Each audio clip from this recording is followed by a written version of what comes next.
Welcome into the Lindsey Beckham Show on this Thursday, right, Sean? Thursday afternoon, this warm Thursday afternoon. I was really enjoying that cooler weather, but it has disappeared once again. Yeah, it's definitely it's definitely doesn't feel like November. That's Mississippi for you. You never know if You you're never going know. to get the season, right? I mean, it's lack of a better way of putting it, the season. You don't know, especially when we're a week out from Thanksgiving today, and you always want it to be a little cold on Thanksgiving, I think. I keep thinking if I just dress for cooler weather, it'll just be cooler.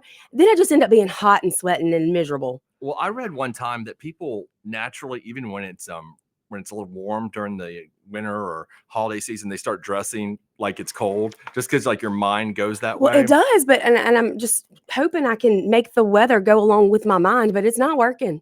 Yeah, when I grew up in Miami, like it would get down to like 65 and people would pull out the fur coats. Yeah. Because they're just like, I'm it's 65 degrees and we're wearing fur coats. I'm way too perimenopausal for that. Yeah, I guess so. But We are coming to you live from the Men's Health and Women's Wellness of Mississippi studios here in the Cotton Exchange Plaza of Flora, Mississippi. We are streaming live on Facebook, YouTube, and X on both of our pages, I do believe. that's right. Yeah. Yeah, I and set it up during the car ride while I was driving because this was last minute, y'all. That was going to be here today. We've got a really good story and we've got a guest calling in in the second segment. So. Yeah, and tomorrow, just to let you guys know, I wanted to plug this real quick on the Lindsey Beckham Show. We will have Russ Latino from the Magnolia Tribune, as well as Senator Jeremy England on the show. They both have recently visited Israel, and so I thought it would be really good to kind of get their take on what they saw there, what they believe is going on with Israel making the headlines so much these days. I think it'll be a really good conversation. Yeah, I think it's gonna be pretty cool. I follow them both on Facebook, and obviously I've known Russ for a long time. And Russ looked like he had the impromptu trip like to Israel. He just like one day you see him on a plane, like you never know with Russ. He just will pop up somewhere. He is he's like that lady, Carmen Sandiego. Like you don't know where he's gonna be. In the world is Russ Latino. And he ended up and so his pictures were pretty awesome if you follow him and see I was talking to him the other day about his trip, and I said, it's just got to be really just a neat thing to walk where Jesus walked and see. Yeah, can you imagine? It's amazing. I can't imagine like what a spiritual experience that must be, and I imagine I would be extremely emotional. A lot better than I would say going to Orange Beach, right? A lot more of a meaningful experience. Absolutely, 1,000,000%. Well, Sean, you want to tell everybody the topic today? The reason I'm in, y'all, impromptu, there has been a series of articles, if anybody's been paying attention, about the Goon Squad that we all know going on for the last 2.5 years, and that's the little unit out of the Rankin County Sheriff's Department that I guess you call tortured those two men in Rankin County a few years ago and were caught. We went through all of that kind of stuff with all their, I don't know if you want to call them antics is too nice a word for that, but they went crimes, horrible actions of the Goon Squad that we've all lived in central Mississippi for the last few years now. And then Jerry Mitchell and his team at Mississippi Today, in conjunction with the New York Times, has followed up on that story with many other stories that were involving the Rankin County Sheriff's Department, including the use of inmate labor, certain things going on at the jail. Last week, they had an article about the trustee program. And they the thing that I guess stuck out in most people's mind was the video of a man named Larry Buckhalter, who was put in a shock vest, one of those vests they shock you to control inmates during court or other kind of times when they need to have some control over them. And we did a show last week. If anybody wants to catch up on the initial article that was written, we kind of did a full show on that one day last week. That's on the YouTube channel. And I was reading the article. I think kind of the way you look at it, they always say a picture is worth 1,000 words. Video is worth 10,000 words, I think. And so I was reading through the article and I saw that video. It's been posted everywhere. I think if you see that, it's horrific. That's the way. I've been in law enforcement a long time. Now I run my own criminal defense law firm. And it's horrible. And when the video was posted, I have a lot of friends that are police officers who actually called me that morning and were like, I've never seen anything like this. This is just disgusting. And so that video made a lot of traction in the community. And what happened because of that, Lindsey, was there started surfacing more videos of this man, Larry Buckhalter, who was in the shock vest. And 2 of those videos were posted by Mississippi Today last night. One depicted Mr. Buckhalter saying happy birthday, I believe, to Rankin County Undersheriff Barry Vaughn. And then there was another video that he was saying, I think, goodbye to Mr. Vaughn, like when he was getting out of jail. And if you watch both those videos, it appears that the jailers are mocking him. And No, it doesn't appear. They are. Right. It's a video. It's I pretty was evident. trying to be kind here. Well, I'm just not as kind as you are And, these days. the man is obviously, I don't know what mental condition he has. He's obviously slow. I mean, he reminded me of, look, I'm gonna be crap. I mean, he reminded me of like Radio from that movie or something like that. Like a Forrest Gump kind of guy. I mean, that's what it looks like. I know, like and it's not politically correct to say retarded, but he looks like, I mean, I don't know what the correct term is, but mentally retarded is what we would, I don't know whether any other way to describe it. I'm glad you said that, because like, I don't know how to, I'm not a psychologist. I'm not saying that to make fun of someone. I'm saying that because that's what he appears to be. That's why I used the movie Radio with Cuba Gooding Jr. Like, that's what it reminded me of, like that guy. And so it's just obviously he's got some mental handicaps. And again, I don't know what the politically correct term is for that. I don't care. You got to look at the picture of that. And if you watch the videos, it's without a shadow of a doubt that something's wrong with the man. Evidently, the courts. Do you want to talk about that? Yeah, and so the Mississippi Day apparently sent the sheriff's department these videos prior to releasing them and wanted to get a comment. And they received an email back from Jason Dare, who's the sheriff's department's attorney, in which he I think he says, I'm trying to find it specifically, his quote was to Mississippi Today that they did print in the article that was released last night, that he said that he's never been found by a court or a healthcare professional to be mentally incompetent. And I thought a lot about that, Lindsey, when he said, found by a court to be mentally incompetent. And having dealt with that on many, many occasions through the 20 years I've been practicing law, I think I maybe have seen one person declared incompetent by a court. Maybe one. So that doesn't mean that they're not mentally disabled, just competent to stand trial, I guess. Exactly. There's a difference between a mental disability, mentally ill, acting kind of bizarre, whatever you want to call it. You want to call it, Forrest Gump or all those things, and competency. And what's called competency for court, you have to. Michael Ramos says challenged. Challenge. Mentally challenged. Yeah, thank you, Michael. Like he's more in tune for those things than we are. The main things about the legal standard of that is that you have to understand the nature and consequences of the proceeding. That's number one. And then you have to have the ability to assist your counsel in their defense with a reasonable degree of rational understanding. So I basically need to help your lawyer out when you're getting tried. And Lindsey's tried, I'm not going to say who this was, but tried a case with me where you can see the difficulty with some clients with that. And so then you'd want to file for what is called a competency hearing, or file a motion for mental competency. Then the process is you get sent to Whitfield, where they'll evaluate you, and then they'll come back to the court because there's a report issued. The court looks at the report, you have a competency hearing, and the judge will decide whether the person is competent to stand trial. 99.9% of the time, no matter how messed up a defendant is, they rule them competent. I'm telling you, just from personal experience. The guy could be drooling on themselves. The court's like, I think he's fine, counselor. I mean, they do that. Like, I just as honest as I can be. Is that like a money thing, maybe? Well, I think a lot of times, I mean, if they declared everybody incompetent, you'd have just Whitfield. We'd have to build we already need, it's already packed down. So we'd have to build like additions to Whitfield, because you have to, as far as I know, the procedure, if they're declared incompetent, which I've actually think I've seen one time, so I'm not very familiar what they actually do because it never really happens. They go out to Whitfield and their competency has to be restored. And then once it's restored, they can somebody's born mentally disabled. Again, I don't know how you restore that. I've just never seen when the guys come back restored, or I think I said I've only seen one time where it's happened where he's been declared incompetent. But that's the challenge with that.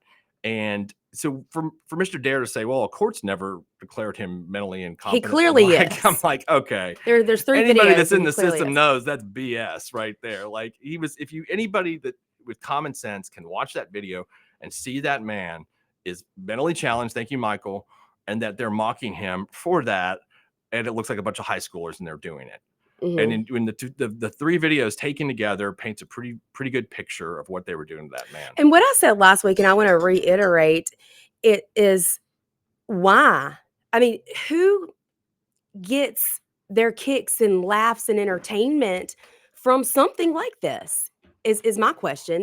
That to me is just it's hateful, it's cruel, it's disgusting. I agree. And for these to be people in law enforcement with power and authority makes it that much worse.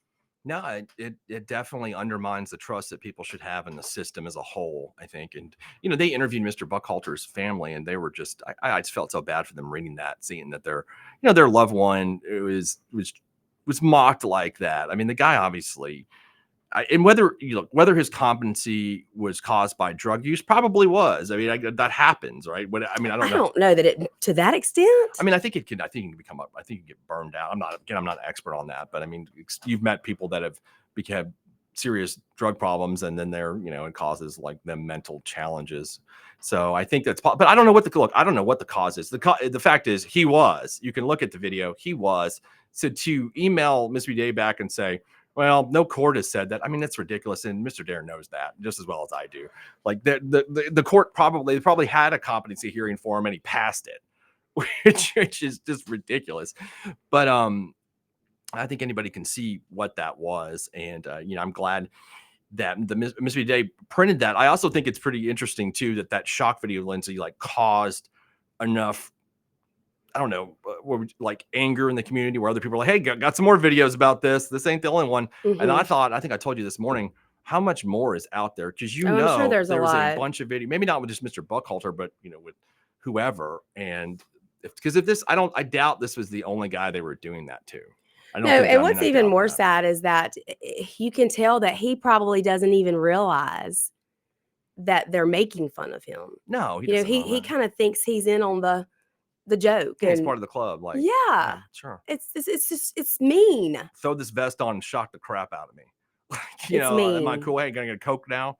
I mean, it's ridiculous. Like it's obvious. Like shame on you to everyone who participated in that nonsense. I hate the term gaslighting, but it's a good term for right here. When that email to me was like gaslighting the public, like, oh yeah, I mean, he just hasn't been. Oh look, he loved us. Yeah, he loved. That's what it says. He loved us. Maybe because he was mentally incompetent or mentally challenged, and he thought that you were including him in something. Right.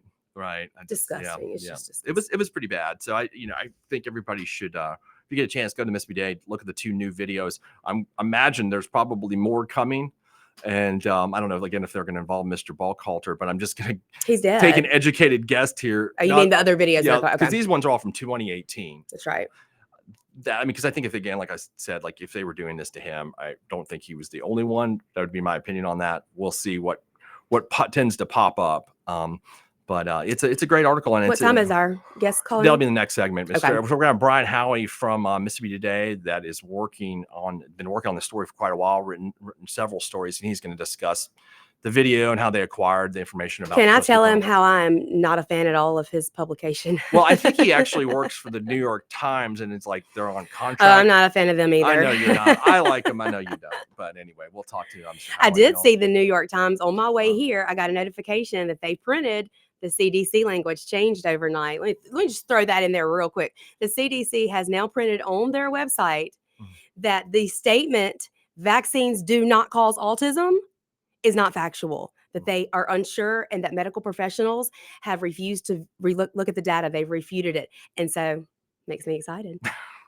Well, there you go. Lindsey's long time coming. I guarantee you she'll do a whole show about this. Oh, very shortly. It's coming. Yeah. It'll probably be a week long show. It might be.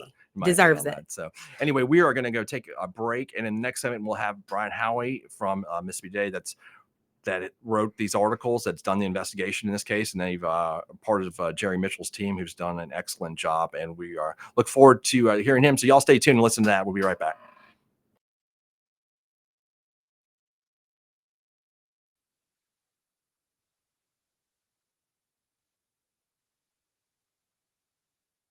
And we're back on the Lindsey Beckham Show discussing the Goon Squad again. Lindsey, we're back on the Goon Squad and the shocking new videos that have been released by Mississippi Today and the New York Times over the course of the last week. One last week was a video depicting a man named Larry Buckhalter in a shock vest that was placed on him by Rankin County jailers and videoed while he was shocked in exchange for a Coca-Cola.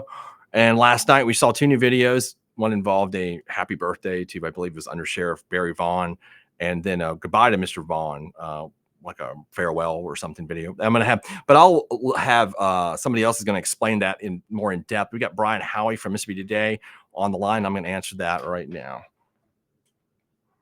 Hey, Brian, you on there? I'm here. Hey, how you doing? I'm doing great. How are you? I'm good. I got here. I'm Shaun, and that's Lindsey is here. Hey, Brian. Thanks for calling in. Lindsey. No problem. Pleasure to be here. Thanks for having me. Absolutely. Hey, Brian, why don't you explain to the audience what who you work for and what your role in all this is and everything? Kind of probably do a better job than I would. I know you work with Mississippi Today, but not necessarily directly for them. Is that right? Yeah, I am technically a freelancer. So I'm an investigative journalist, and for the past 2.5 years now, I have been working with Mississippi Today and the New York Times in our reporting on the Rankin County Sheriff's Office. Okay. And that all got started back in early 2023, shortly after Michael Jenkins and Eddie Parker came forward with their allegations that they had been brutally tortured by a group of sheriff's deputies who worked for the Rankin County Sheriff's Office. Were you put on the case right after that became public, or was it shortly thereafter? Pretty shortly thereafter, yeah. I had a conversation with Jerry Mitchell. I was in between jobs at the moment. I was looking for my next landing point, and Jerry had told me he was, interested in doing some reporting on sheriff's departments in Mississippi, and he and Alyssa Daly at the time had been doing some great work. And when I expressed interest, he invited me to come out and start poking around. And right about that time is when the allegations came out about Rankin County, and he asked me to take a look, and my reporting partner, Nate Rosenfield, and I ended up falling into this massive investigation looking into dozens of allegations of torture against deputies at the department. So you've actually been here in Mississippi poking around? Yes. I have spent a good deal of my life in Mississippi over the past 2.5 years. I do travel a lot, but I live out of Jerry Mitchell's house. Oh, wow. That's so cool. Yeah, I think we met about a year ago at the legislature one day, so I remember that. That's so you've right. been here for a while. I guess you didn't expect in your wildest dream that you run into a situation like an actual boss hog for real life thing to report on. No, I thought I was going to be here. It was originally a 3-month gig. I thought I was going to come here, do some good reporting on law enforcement in Mississippi, and move on to the next thing. And that was 2.5 years ago. Well, Brian, can you tell? So we've been following your reporting now for the last few years, but most recently, y'all did an article about the last week was the trustee program, and which you had the video about that's kind of become infamous around here of Mr. Buckhalter and the shock vest, and then you released 2 more videos of Mr. Buckhalter last night. So can you tell us kind of the circumstances around the videos, and we can kind of get to the articles? Yeah, absolutely. So like you mentioned, last week we released our latest investigation in Rankin County, this time concerning the Rankin County Jail, where we investigated 69 separate allegations of violence against inmates in the jail going back to 2012. And what we found was that over the past 13 years, there has been widespread brutality in the jail, numerous allegations of inmates being beaten by guards and jail administrators, sometimes with the help of inmates with special privileges known as trustees. Many of whom told us they had been enlisted by the guards to help beat up inmates who broke the rules. And during that reporting, one of the pieces of evidence that we found that pointed toward this culture of violence was a video taken by a guard in the jail that shows an inmate in a red jumpsuit wearing what looks like a white bulletproof vest, right? And in the video, a guard off screen tells this man, his name is Larry Buckhalter, tells Mr. Buckhalter to say, okay, my name is Larry, I give consent to this. Larry then parrots back what the guard has just told him to say. And shortly thereafter, someone activates this vest, which is not a bulletproof vest, but in fact is an electrified stun vest, a taser vest, right? Typically used for inmates who are unruly, who are going to court, to help keep them under control. Okay. Yeah. In this instance, Mr. Buckhalter is not resisting. He is not rowdy. He is totally compliant. He follows the guard's orders. He is sitting quietly in a chair when they activate it. And in the video, he begins to scream and writhe in pain. And then at the end, the guards say, one of the guards says, "I'm so proud of you, Larry. It's all over. Now you get a Coke." And our reporting showed that this whole incident was initiated because Mr. Buckhalter had asked the guards for a Coke. And a little background here, Mr. Buckhalter was a frequent flyer at the jail. He was in and out quite a bit. This time he was doing a stint for a small amount of cocaine that he was found to be in possession with. And he also, his family and multiple other people have told us, lived with an intellectual disability and had a habit of requesting things from guards like Coca-Cola, that sort of thing. Sometimes we were told by former guards and inmates that he would that the guards would ask him to perform humiliating tasks in exchange for these favors. Okay. And this was one of those that happened to be caught on film. I got you.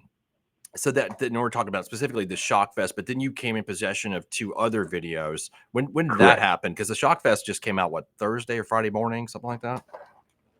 Yeah, we published the shock vest last Friday with the rest of our investigation, and within a few days of publishing that, we heard from a couple of former sheriff's deputies at the department who said, "I know that video. I've seen that video before, and there are other videos that sheriff's department employees have taken of Larry."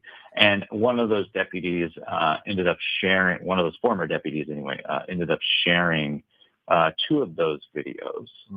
And those are the videos that we published yesterday evening.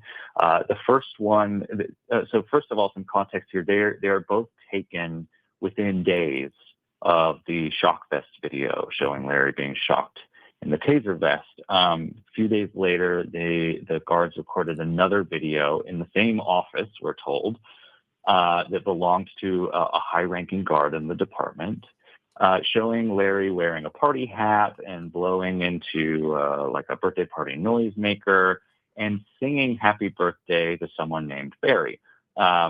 Now, we presume that this is Barry Vaughn. He was the captain of the jail at the time. He is now the undersheriff of the department.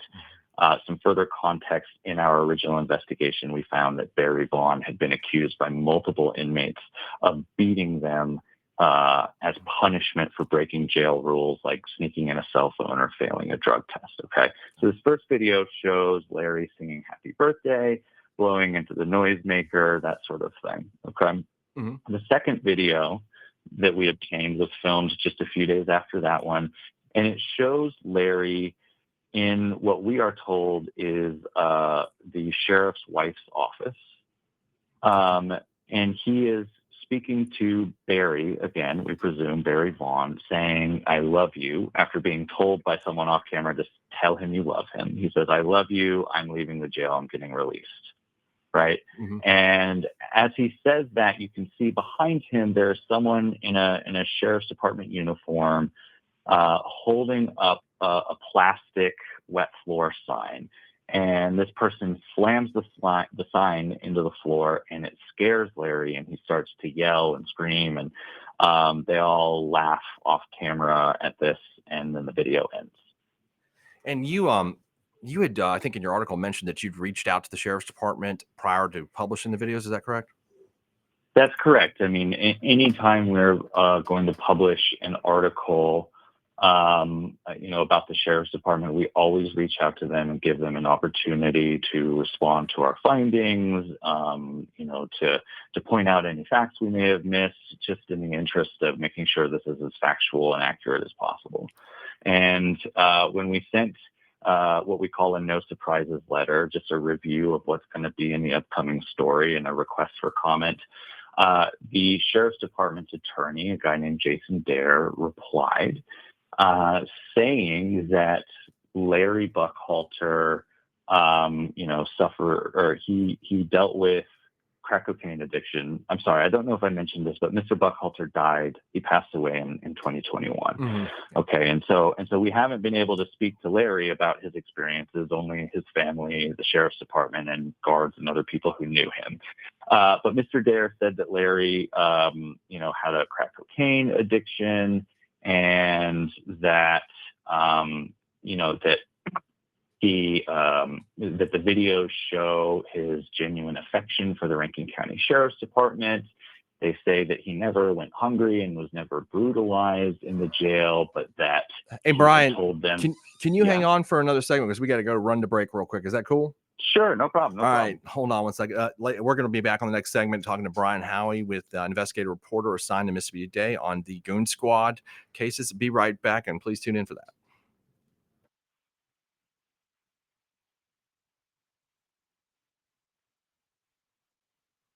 Lindsey Beckham Show discussing Mississippi Today's new articles about the Rankin County Jail and the stuff that's occurred with the trustee programs and shocking videos about an inmate named Larry Buckhalter. We have Brian Howey with an investigator reporter that's, I guess, freelance with the Mississippi Today. He's been discussing his reporting on the case, and we were in the midst of a conversation about an email exchange he had with the Sheriff's Department attorney, Jason Dare, and I wanted to get back to that. Brian, you still there?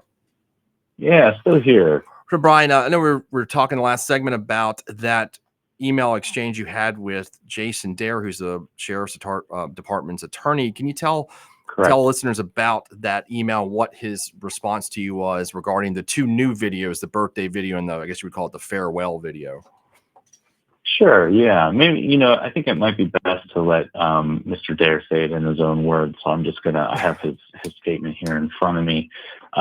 He wrote that, quote, Larry celebrated countless birthdays and life achievements at the Rankin County Jail.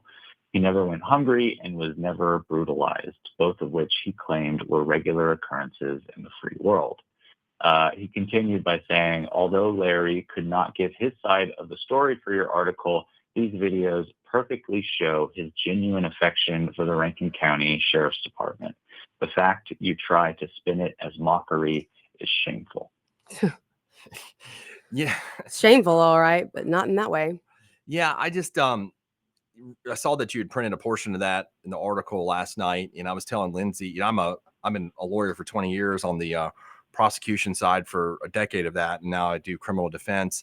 So I've dealt with a lot of what you call legal competency hearings, and him saying that a court's never ruled that he was incompetent is, if you know the law, it's very comical because nobody gets declared incompetent. It's rare. It's not a common thing. There's a standard in this state, and the first part of that is you got to understand the nature and the consequences of the proceeding, and the second is you have to have the ability to assist your counsel with their defense.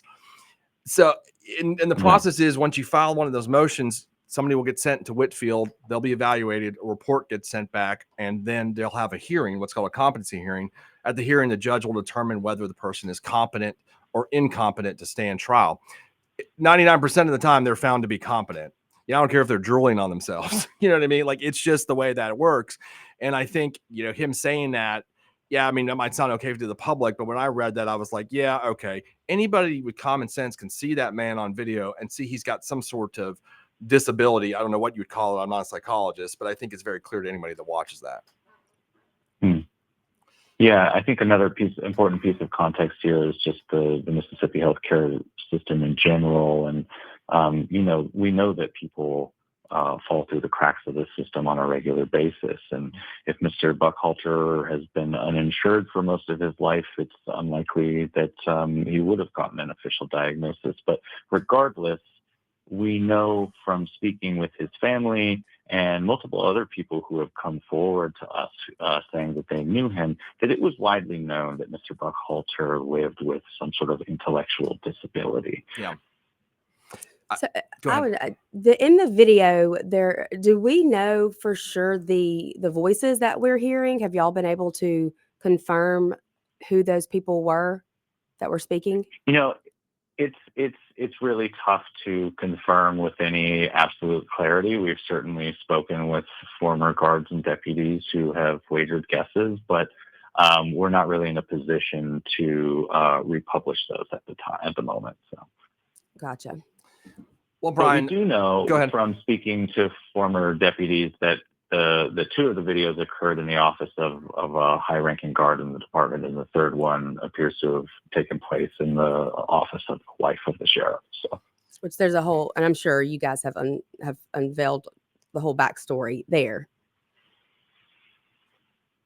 yes, our. I don't even think we have time to go into all of that, but Sure. If you check our previous reporting on the sheriff's department, you can read into that background. Now, very interesting. Perfect. Now, Brian, a lot of this, the article that was released last week had to do with information that you'd obtained from Christian Dedman. Is that correct? Some of it, yes. He was one of the two former deputies who came forward to us after we published our investigation saying, hey, I've seen these videos of Larry Buckhalter before. They were shared around on a WhatsApp channel that we were part of. Kind of like the Goon Squad had their own little chat. So I guess there was another chat between these people who found it funny to make fun of prisoners who are mentally challenged. I mean, I know that Denman, was a part of the Goon Squad as well. So, and pled guilty. The question I got, so Brian, there's been, talk in the community, like how can you, and you might see this on other websites or whatnot. I saw it on some that I was reading where people make comments regarding the reliability of Christian Dedman, but I received some from information. I don't know if you can confirm this or not, that Christian Dedman was in Sheriff Bailey's will. Is that right? Is that something you guys have found out? That's what he's told us. Yes. Okay. And on the subject of his credibility, listen, we on our reporting team share that skepticism, which is why we don't tend to publish things that he said all on their own. We always look into those and try to confirm everything that he tells us. And, we're not just turning around and printing things that he says as facts on face value. Okay. Yeah, I think because the impression I imagine is that he's angry because he's got a very lengthy sentence that he received, and he's, trying to get payback on the sheriff's department or whatnot. But based on the reporting of y'all's that I've read, I mean, it seems like you guys verified everything and I said this last week on the show regarding the issue of his credibility. It seems like he'd have to make up a lot of stuff here that you were able to confirm for this to all to be lies. Would you agree with that? Absolutely. Like I said, we checked everything that he's told us and that we've published against multiple other sources. I mean, this story is a great example. Mr. Dedman is one of two former deputies who have told us that these videos got passed around, the second of which gave us these two videos that we're talking about today, which were pulled from this WhatsApp chat. So I think that's pretty good evidence that, what Mr. Dedman had said about these videos getting passed around is true. And sorry. So when you speak with Mr. Dedman, I'm just nosy like this. I'm just wondering, do you feel like he's remorseful? I mean, do you think that's possibly why he's coming forward with more of this information? That's certainly appears to be part of his motivations. I'll say that my colleague Jerry Mitchell is the one who has done most of the back and forth with him, and so he would be better to speak on this. But based on what I've read from their exchanges, this is certainly coming from a place of remorse as well as other emotions involving his current predicament in federal prison. Right. Yeah, I can only imagine. One of the things that he's said repeatedly is that, he's one of many people at this department who engaged in brutality, and that the majority of those who did engage in this brutality are walking free today. And he's certainly upset that he's currently serving a 40-year sentence while other people, he says, engaged in the same level of brutality as him are still walking free today. There's got to be some resentment there, I'm sure. I also think that the point needs to be made. If nobody believed Christian Dedman, let's say for whatever reason they feel like he's got an axe to grind or whatever it is, the videos kind of corroborate everything he's been saying about the general culture of the sheriff's department. I don't see how you get around that once you have these videos. And I was saying on the first segment before you joined in, Brian, they always say what a picture is worth 1,000 words. Well, I think a video is worth like 10,000 now, because it corroborates everything that Dedman's been saying and other people have been saying about the culture about it. And that I want to tack off that in your last article, Jason Dare had said something about you guys are basing this off rumors. Well, I mean, that was in the same article where you posted this video, so the video speaks for itself. I don't know how he interprets that as a rumor at all. I can't see that, but I think that gives you guys a heck of a corroboration to the whole thing as well. I imagine more videos. I mean, I said this may have been the first segment you weren't on, but if you're willing to do the stuff they did to Mr. Buckhalter, I assume there's other videos with other inmates. I'm just going to take a wild guess on that. Yes, I mean we've heard the same, that there are other videos of other inmates. We haven't seen them. We haven't proven that or corroborated that, but that is what we've been told. Right. And I mean, I don't know if they're going to be forthcoming to you guys. Maybe after these videos released, it's very possible, but it just seems to me that if you're in a law enforcement capacity, you're a position of trust like that, and you're willing to do the things that you did to Mr. Buckhalter and willing to do the other things that you guys have reported on as a whole, that this wasn't the only incident that they decided to put somebody through this amount of humiliation, just in my best guess. Of course I don't know that, but I'm assuming something else is going to come out. So, yeah, well, we're here standing ready. If anyone listening has any other videos that they would like to share with us, or any other information or evidence that they'd like to share, you can get a hold of us and reach out. And it is absolutely possible for you to share information and other materials anonymously with us as well. Just go to the Mississippi Today website. That's MississippiToday.org, and there is a virtual tip line there that you can log on to and share information and files with us. Hey, Brian, one last question, and I appreciate you coming on with us.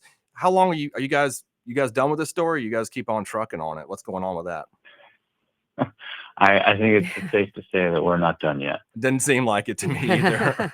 I've made a joke on different shows we've done over the course of the past 2 years about Jerry Mitchell, and how, if a guy got the DA's office to prosecute a 30-year-old civil rights murderer, I'd be worried if I was in another position of power. So I think that's something to testament to his resilience and y'all's. Yeah. And Brian, I know you can't, really comment on this, but I'm going to give my opinion. I don't think you guys should be done until the sheriff is paying for some stuff, because I personally believe that he was well aware of everything that was taking place, and maybe even a part of it. And I don't like the fact that he seems to be getting off scot-free. Well, that's just my opinion. I'll direct your listeners to the part of our original investigation published on Friday where we found that the sheriff bragged to other members of the sheriff's department about one of his deputies choking a man who had escaped from the jail. Yeah. That's great. Well, thanks, Brian. We appreciate you joining in. Thank you so much. And we are going to go to our last commercial break, so y'all stay tuned. Thanks, Brian. Thanks, guys. Here for the last segment of the Lindsey Beckham Show, where we've been discussing Goon Squad stuff, Lindsey, with Brian Howey, imagine that. There's more to the story. Yeah, a freelance reporter with the Mississippi Today and the New York Times, who has been stuck in Mississippi for the last 2 years, and they've done some really fantastic work. And I thought, Lindsey, the thing that I took from the conversation, amongst a lot of things, but the end of it was, this is not the end of it for them. So I'm wondering what else will come out, which is going to be a lot. If there's been this much already, I feel like there's going to continue to be things that we're going to find out, Yeah, it's kind of, and it seems to me that with the videos in the jail, and that they're obtaining these from not just, I think it was other deputies who remain nameless, obviously, but they were former sheriff's deputies. There's a lot of disgruntled lovers to that place. It seems like it's like an ex that's mad at you. There's a lot of them out there that really don't like the place, and they kept a hold of these as like insurance policies or something. And I got a text from a listener that said the crazy sad part is, if stuff like this is actually recorded, can you begin to imagine what happened that wasn't recorded through the years? And she said, and I'm a huge cop supporter, but when you see stuff like this, it makes you wonder. It's a good point. That is a very, very good point. So hopefully we'll see stuff in the future. We gotta go. So see you tomorrow. Yep.